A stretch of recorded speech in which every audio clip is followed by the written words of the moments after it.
Hello प्यारे विद्यार्थियों, नमस्कार। बहुत बहुत स्वागत है आपका बिहार बोर्ड आर्ट्स विद्याकुल में। आपका बहुत बहुत स्वागत है, अभिनंदन है। आइए आज की कक्षा का शुभारंभ करते हैं। जैसा कि आप जानते हैं, बिहार बोर्ड में सबसे विश्वसनीय ऑनलाइन प्लेटफॉर्म विद्याकुल प्लेटफॉर्म है। आपका यहाँ पर बहुत बहुत स्वागत है। आइए इकोनॉमिक्स की यह कक्षा जो आपने थंबनेल पर देख रखी है कि आज हम लोग वस्तुओं के वर्गीकरण में मध्यवर्ती एवं अंतिम वस्तुओं की चर्चा करने जा रहे हैं। ये आपका अध्याय 2 है और अध्याय 2 में हमने पिछली क्लासेस में 2 क्लासेस ले ली है। अगर आपने वॉच नहीं किया है, आपने नहीं देखा है, तो उनको देख लें, जहाँ पर हमने स्टॉक और प्रवाह की बात की है। स्टॉक और प्रवाह के बाद में हमने और भी जो पॉइंट्स थे उनको हमने डिटेल में चर्चा किया, जहाँ हमने चक्रीय प्रवाह, आय का या वर्तुल प्रवाह जिसे कहते हैं, डिस्कस हो चुका है। आइए ये तीसरी कक्षा दूसरे अध्याय जहां राष्ट्रीय आय का लेखांकन है, उसमें ये तीसरी क्लास आज हम लोग स्टार्ट करने जा रहे हैं। तो देखते हैं। उससे पहले कि हम बात करें तो एक बात तो ये है कि यहाँ पर वस्तुओं का वर्गीकरण, वस्तुओं का जो वर्गीकरण है, वस्तुओं के वर्गीकरण को किस रूप में हम लोग देखेंगे।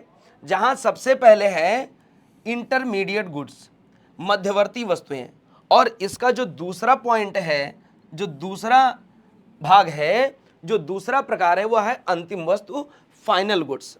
तो एक तो इसका पार्ट हो गया इंटरमीडिएट गुड्स मीन्स मध्यवर्ती वस्तुएं, और एक आपका हो गया फाइनल गुड्स। अच्छा, फाइनल गुड्स के भी 2 रूप हैं। एक कंज्यूमर गुड्स कह देते हैं, उपभोक्ता वस्तु, और दूसरा होता है कैपिटल गुड्स, पूंजीगत वस्तुएं। पूरी क्लास में आपके लिए ये पूरा का पूरा जो है सिलेबस या चैप्टर डेडिकेटेड है हमारे साथ।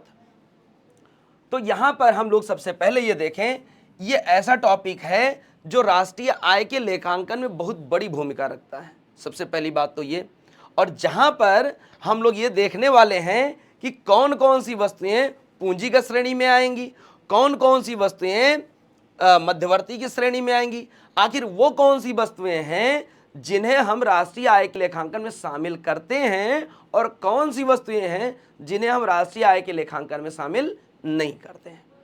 तो आइए एक एक करके हम समझते हैं। सबसे पहले, जैसा कि आपको फिगर में दिख रहा होगा कि हम लोग जो डेली यूज की वस्तुएं रखते हैं उनको हम उपभोक्ता वस्तु की श्रेणी में देख रहे होंगे। ठीक है, स्टोकरी में हम लोग लेकर के, चाहे मॉल हो और चाहे पर डे के बाजार हो या पर डे की रोटी कपड़ा मकान वाली स्थिति हो, तो उसमें हम लोग इनको देखते हैं। यह कहीं ना कहीं उपभोक्ता वस्तुओं की श्रेणी में आ जाती है। ठीक है, अगर हम पूंजीगत वस्तुओं की बात करें, जो पूंजीगत वस्तुएं हैं, इसका दूसरा स्वरूप, उसमें हम मशीनरी की बात करते हैं, औजार की बात करते हैं, उपकरण की बात करते हैं। ठीक है, कैपिटल गुड्स इसको कहते हैं, और ये कहीं ना कहीं अंतिम वस्तुओं के 2 रूप हैं। क्लियर। इसके बाद में अगर हम सबसे पहले इसकी बात करें, मध्यवर्ती वस्तु, तो मध्यवर्ती वस्तु एक तरीके के ये कच्चा माल है, आप ऐसा बोलें, रॉ मटेरियल है। और ये कच्चा माल इस रूप में होता है जहां ये तैयार माल में, तैयार अंतिम वस्तु के तैयार होने में, चाहे वो उपभोक्ता वस्तु हो चाहे पूंजीगत वस्तु हो, दोनों में महत्वपूर्ण भूमिका निभाती है या निभाता है। तो एक बात तो क्लियर हो गई कि ऐसी वस्तुएं जो कच्चे माल के रूप में हों, अभी वो अंतिम रूप धारण नहीं किए हैं, उन्हें मध्यवर्ती वस्तु कहते हैं। जैसे ब्रेड बनाने के लिए हमको आटे की जरूरत पड़ती, ना कि गेहूं की। तो अगर हम ऑटोमोबाइल की बात करें, तो ऑटोमोबाइल में अगर हम लोग इस्पात की बात करें, स्टील की बात करें, उसकी जरूरत होती है। पेन की बात करें, अगर पेन बनाना है तो इसके लिए प्लास्टिक की पहले जरूरत पड़ेगी। कपड़े बनाने हैं तो कपड़े के लिए पहले धागे की जरूरत पड़ेगी।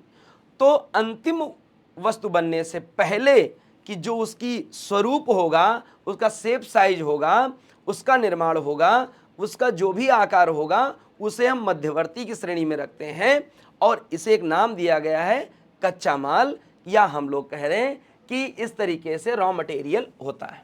तो ये मध्यवर्ती वस्तुओं के कुछ एग्जाम्पल हमने रखे हैं।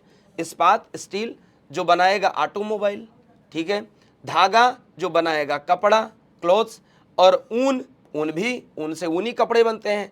आटा जो ब्रेड का निर्माण करता है, ब्रेड बनाने में कहीं ना कहीं ये वस्तुएं मध्यवर्ती वस्तुओं के रूप में जानी जाएंगी। क्लियर है? तो इसी तरीके से हम लोग इसकी डिटेल में आगे 1 बाय 1 चर्चा कर रहे हैं। आइए हम लोग मध्यवर्ती को जानने का प्रयास करते हैं। सबसे पहली अगर वस्तु है तो मध्यवर्ती वस्तु। मध्यवर्ती वस्तु आखिर होती क्या है? तो ऐसी वस्तु, जैसा कि अभी हमने क्लियर किया, कि ऐसी वस्तु जो अन्य वस्तुओं के निर्माण में या उत्पादन में, मैन्युफैक्चरिंग में कच्चे माल का या आगत के रूप में, शामिल होने वाले के रूप में प्रयुक्त होती है, यूज की जाती है। इन्हें अंतिम वस्तुएं नहीं कहते हैं, जबकि इन्हें मध्यवर्ती वस्तुएं। तो ये ध्यान रखिएगा कि अंतिम वस्तुएं, फाइनल गुड्स ये नहीं होती हैं, ये इंटरमीडिएट गुड्स होती हैं। और इसके लिए दो शब्द आए हैं, आगत और कच्चा माल। तो आगत और कच्चा माल, प्यारे बच्चों, इसे याद रखिएगा कि आगत और कच्चे माल का अगर कभी भी ऑब्जेक्टिव टाइप क्वेश्चन में चर्चा हो तो हम ये जान जाएंगे कि वो इंटरमीडिएट गुड्स हैं, मध्यवर्ती वस्तु हैं। इसका मतलब है जिनका अभी उपयोग होना है किसी अंतिम वस्तु के निर्माण में। जैसे ऑटोमोबाइल की जितनी भी चीजें हो गई, उसको बनने में भी इस्पात का यूज होना है, ब्रेड बनने में आटे का यूज होना है, इसी तरीके से पेन बनने में भी प्लास्टिक का यूज होना बाकी है। क्लियर? अभी कपड़े बनने से पहले धागे का यूज होना बाकी है। तो इस तरीके से हम उन्हें आगत या कच्चा माल कह देते हैं, और ये मध्यवर्ती वस्तु इंटरमीडिएट गुड्स बनके तैयार होती हैं। ठीक है? इन वस्तुओं का उपयोग जो उत्पादक वर्ग होगा, जो इनका प्रोडक्शन करेगा, वो आगत सामग्री के रूप में या कच्चे माल के रूप में करते हैं। ये बात हमको ध्यान रखनी है। कच्चे माल के रूप में, आगत सामग्री के रूप में उत्पादक वर्ग इसका उपयोग करता है। ठीक? अब जैसे यही वही बात लिखी गई है कि ऑटोमोबाइल के निर्माण के लिए इस्पात की चादर, इस्पात मतलब क्या हो गया? स्टील हो गया। स्टील का हम लोग यूज करते हैं, आप लोग दैनिक जीवन में इसका बहुत उपयोग करते हैं। बर्तन बनाने के लिए, भाई बर्तन तो आजकल कई पदार्थों के बनते हैं, लेकिन यहाँ बर्तन बनाने के लिए हमने कहा तांबे का यूज किया, ये हमने एग्जाम्पल में रखा है। तो आपको क्लियर हो गया होगा कि मध्यवर्ती वस्तु क्या होती है।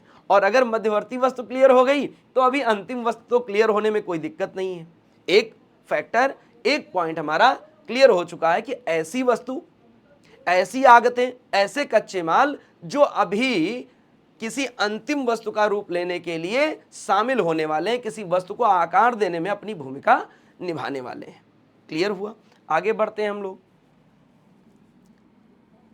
अब यहां हम लोग इंटरमीडिएट गुड्स के थोड़ी सी बातें करेंगे। जैसे हम लोग कहें गेहूं, हमने एग्जाम्पल में लिया गेहूं, और गेहूं के बाद में इसको हमने बना दिया, क्या बना दिया भाई? तो इसको हमने बना दिया आटा। आटा भी वाइट है, हमने मार्कर भी वाइट ले रखा है, आटा बन गया। आटे के बाद में अगर ये बना तो ये बन गया ब्रेड, ब्रेड बन गया भाई। और ब्रेड को अगर ये बात हमारे समझ में आ गई, दिमाग में अपना घर बना ली, तो इस तरीके से अभी हमको जब फाइनल चीजें क्लियर करनी होगी राष्ट्रीय आय के लेखांकन में, हमको कहीं से कोई भी समस्या होने वाली नहीं है। गेहूं हमारे लिए क्या है? कृषिगत वस्तु है। क्या है? कृषिगत वस्तु है। वहीं पर आटा हमारे लिए मध्यवर्ती वस्तु है, इंटरमीडिएट गुड्स है, मध्यवर्ती वस्तु है। मध्यवर्ती वस्तु के रूप में हम लोग जानते हैं। ये बात क्लियर होनी चाहिए। और अगर हम लोग बात करें कि ब्रेड क्या बन के तैयार हुआ, तो आप इसको बता सकते हो ये अंतिम वस्तु का एक रूप है, अंतिम वस्तु है। और अभी जब आप आगे पढ़ोगे कि अंतिम वस्तु के किस किस रूप में होते हैं, इसके गुण क्या होते हैं अंतिम वस्तु के, तो आप जानोगे कि उसमें दो क्लासिफिकेशन है, एक उपभोक्ता वस्तु है और एक है आपका पूंजीगत वस्तु। जहां पूंजीगत वस्तुओं में अभी आपने देखा था स्लाइड पे कि मशीन है, उपकरण है, औजार है, और दूसरे वाले में देखा था उपभोक्ता वस्तुओं में, तो उपभोक्ता वस्तु जो अंतिम रूप ले चुका हो, जिसका अभी उपभोक्ता ने अपना यूज कर लिया हो या अभी यूज करने वाला हो, अंतिम रूप हो, उसके बाद वह पूरे के पूरे प्रवाह के प्रक्रम के आर्थिक प्रक्रिया से बाहर हो जाती है। हमने ब्रेड खा लिया, और ब्रेड के बाद में कुछ बचना नहीं है या उसका कुछ बनना नहीं है। हाँ, हालांकि अभी कारीगर लोग होटलों में ब्रेड से ब्रेड पकौड़ा बना देते हैं, तो डिपेंड करता है कि उसका यूज़ कौन कर रहा है। क्लियर? तो यूज़ करने वाले पे डिपेंड करता है कि वो बनने वाली क्या है। अब अगर हम कहीं पर होटलों में अगर ब्रेड का यूज़ कर रहे हैं, तो जो यूज़ कर रहा है ना, उसके लिए ब्रेड मध्यवर्ती वस्तु के रूप में कहीं ना कहीं देखी जाएगी, और जो उपभोक्ता तक पहुंची वो उसके लिए ब्रेड का पकौड़ा बना। अगर आलू को आटा को मिला करके बना दिया गया, तो समोसे में जो भी चीज़ें मिली वह कहीं ना कहीं इंटरमीडिएट गुड्स हैं। और जब समोसा बन करके तैयार हो गया, हम तक पहुंचा, कंज्यूमर तक, खाने वाले तक, तो उसके लिए वह अंतिम वस्तु हो गई। अभी उसको डिटेल में देख रहे हैं। चलिए, तो कहीं ना कहीं ये बात आपको समझ में आ गई होगी कि ये किस रूप में काम करती है। तो अभी जो हमने क्लासिफिकेशन बताया, उस क्लासिफिकेशन के अनुसार ये क्या हो जाएगी, ये कहीं ना कहीं उपभोक्ता वस्तु हो जाएगी, उपभोक्ता वस्तु।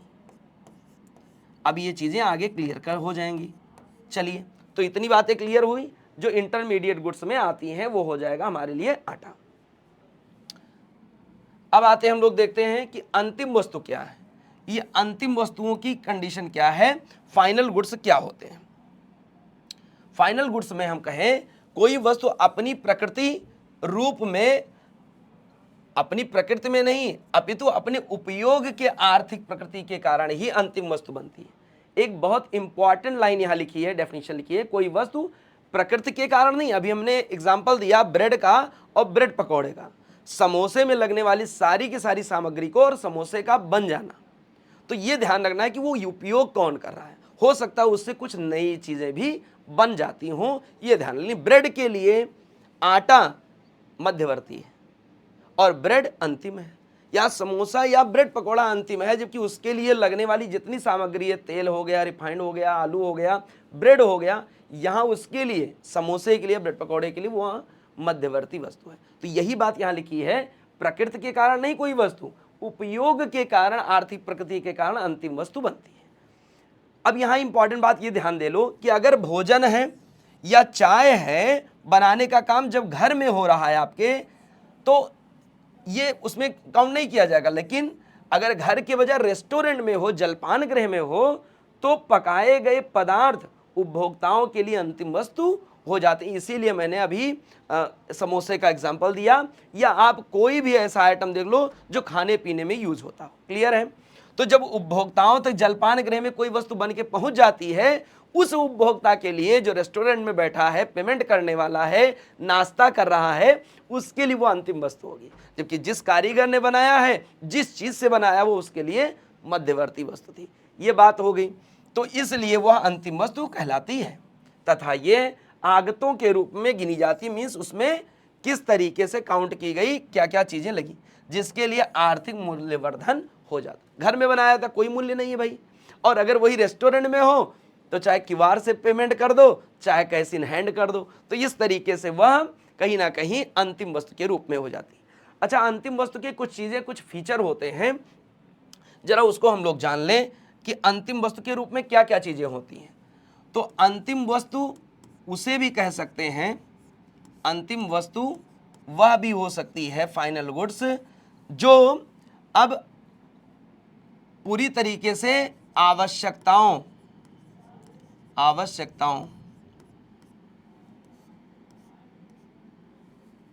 जो आवश्यकताओं को पूरी करे, संतुष्टि दे, जो आवश्यकताओं की पूर्ति करे। किसकी आवश्यकताओं को? तो उपभोक्ता की, उपभोक्ता के आवश्यकताओं की पूर्ति करें, और साथ साथ उसे संतुष्टि भी दें। क्या दे? संतुष्टि प्रदान करें। एक बात हो गई। इसके अलावा अंतिम वस्तु वह हो सकती है जिसका अब किसी भी निर्माण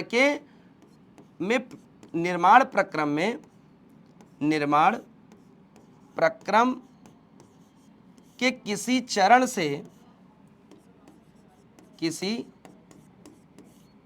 चरण से ना गुजरना हो। मीन्स उसका जो निर्माण हुआ ना, जो उसकी मैन्युफैक्चरिंग हुई आप बोलो ना पड़े, तो उसकी अंतिम रूप से उसका निर्माण हुआ, निर्माण प्रक्रम के किसी चरण से ना गुजरना पड़े, अंतिम रूप से वो निर्माण हो। एक बात और इसके साथ साथ एक बात और ही क्या जान लेंगे कि अंतिम वस्तु वह वस्तु है जिसका अब आर्थिक प्रक्रम में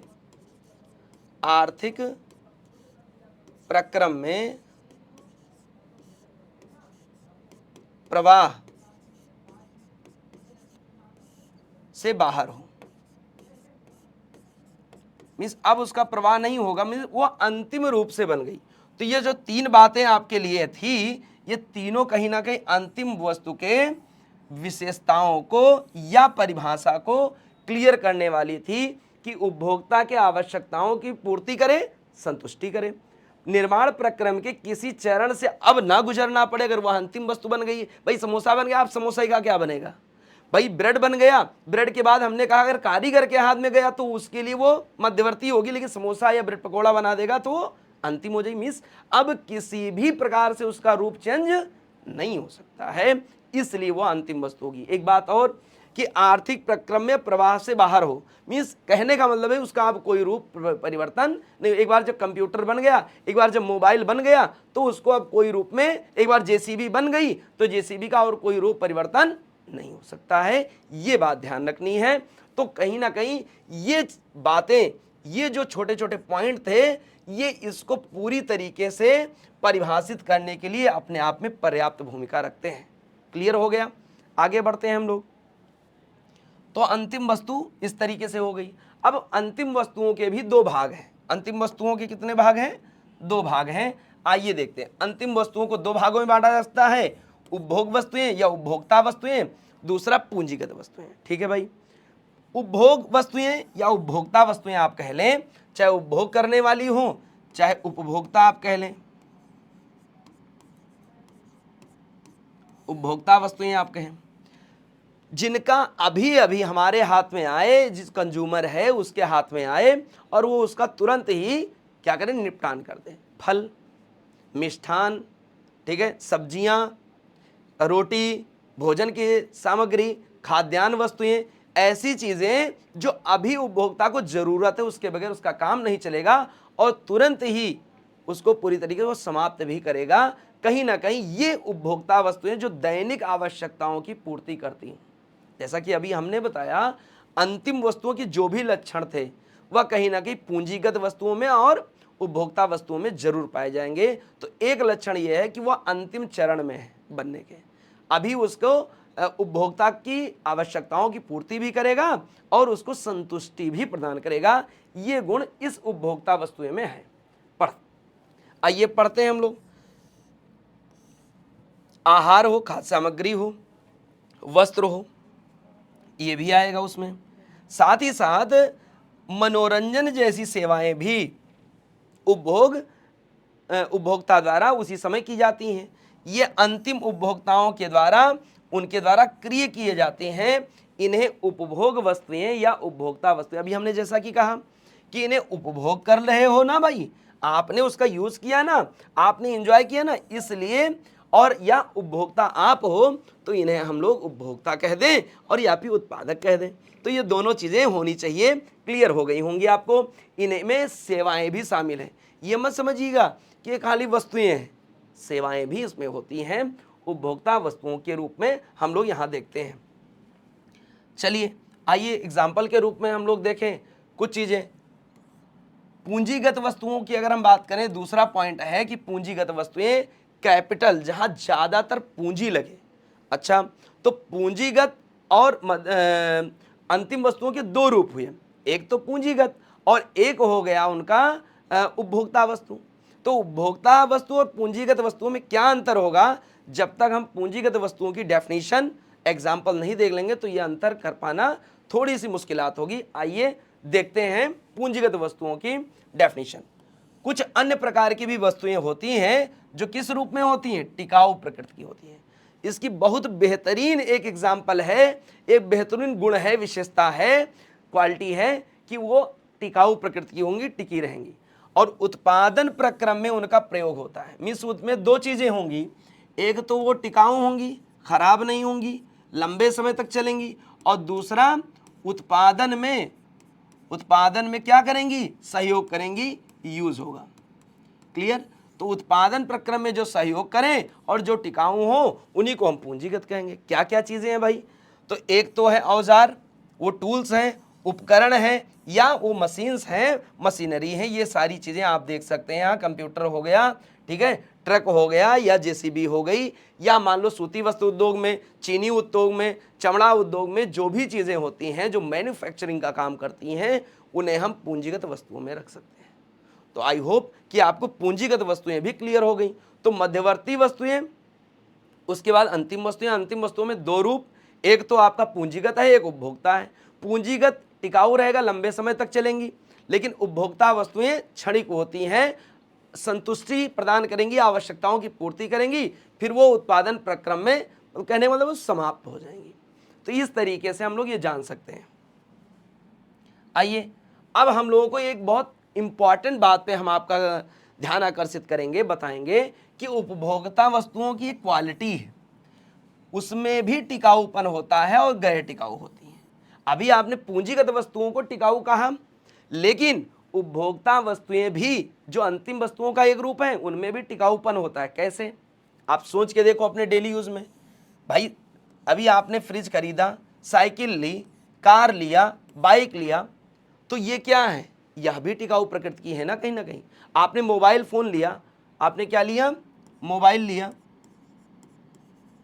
मोबाइल फोन का यूज किया आपने, और मोबाइल फोन अपने आप में क्या है, टिकाऊ प्रकृति की है, ठीक है। यहाँ एसेट रखे हुए हैं, तो इन एसेट के द्वारा अगर हम कहें तो ये उपभोक्ता वस्तुएं हैं जो अब अंतिम रूप में भी हैं, बिल्कुल सही। आपकी आवश्यकताओं की पूर्ति करेंगी और संतुष्टि देंगी, बिल्कुल सही। ये दोनों भी गुण हो गए।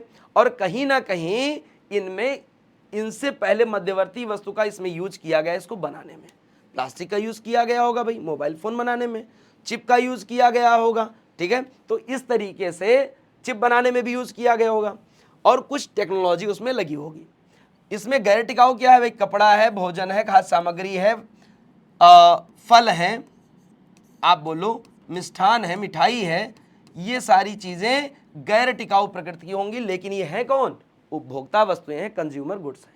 ये बात आपके सामने, सारा मॉल रखा हुआ है, सारे आइटम रखे हुए जो आपको बाजार में मिलते हैं, तो ये गैर टिकाऊ हो गए। और ये जो आपके घर में यूज होने वाली है, कहीं ना कहीं ये भी उपभोक्ता वस्तुओं के उदाहरण हैं। तो इस तरीके से हम लोग इसको जान लेते हैं, समझ लेते हैं। पूंजीगत एवं उपभोक्ता वस्तुओं में एक समान विशेषता है, इसे ध्यान रखना मेरे प्यारे बच्चों, कि ये टिकाऊ प्रकृति का होना है। मीन्स अभी हमने देखा पूंजीगत वस्तुएं गैर टिकाऊ नहीं होंगी, टिकाऊ होंगी, तो उपभोक्ता वस्तुएं भी टिकाऊ होंगी। लेकिन इसका एक गुण और है, टिकाऊ और गैर टिकाऊ। क्लियर है, ये टिकाऊ भी हैं और गैर टिकाऊ भी, लेकिन ये पूंजीगत वस्तुएं सिर्फ टिकाऊ प्रकृति। तो दोनों में एक कॉमन गुण, अगर आपसे ऑब्जेक्टिव टाइप क्वेश्चन पूछे कि पूंजीगत और गैर पूंजीगत मतलब उपभोक्ता वस्तुओं में क्या समान गुण है, टिकाऊ प्रकृति का होना, दोनों में समान गुण है, ठीक है।